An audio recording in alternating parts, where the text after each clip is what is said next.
singkong karamel dengan aroma daun pandan. Wow, lezat sekali.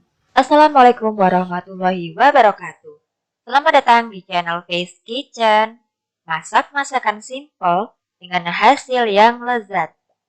Jangan lupa untuk like dan subscribe channel ini ya bun ya. Kali ini saya akan membuat singkong karamel. Cemilan yang mengenyangkan, enak, dan pastinya mudah dibuat. Oke, kita mulai dulu.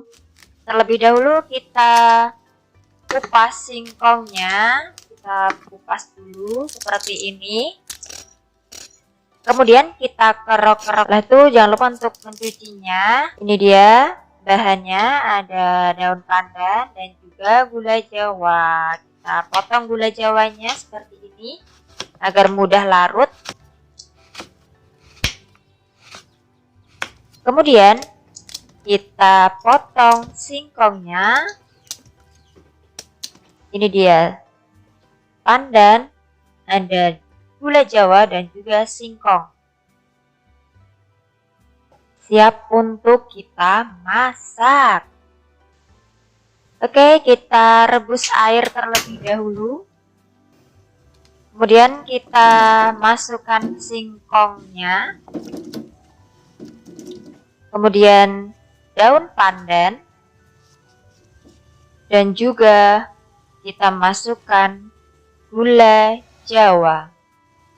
Seperti ini.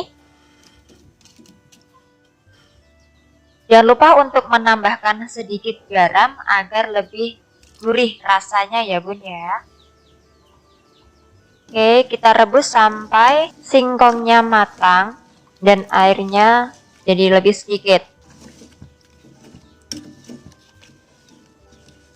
Ini sudah mulai mendidih. Gini, airnya sudah mulai berkurang ya bun ya. Kemudian kita tusuk dengan garpu untuk memastikan singkongnya sudah matang atau belum. Oke, kalau belum matang, tutup agar lebih mudah matang. Setelah matang, kita matikan apinya dan sudah jadi bun. Siap untuk disajikan. Singkong karamel dengan aroma daun pandan. Wow, lezat sekali. Sangat mudah bukan bun? Selamat mencoba ya bun. Resepnya sangat mudah. Ini dia, singkong karamel.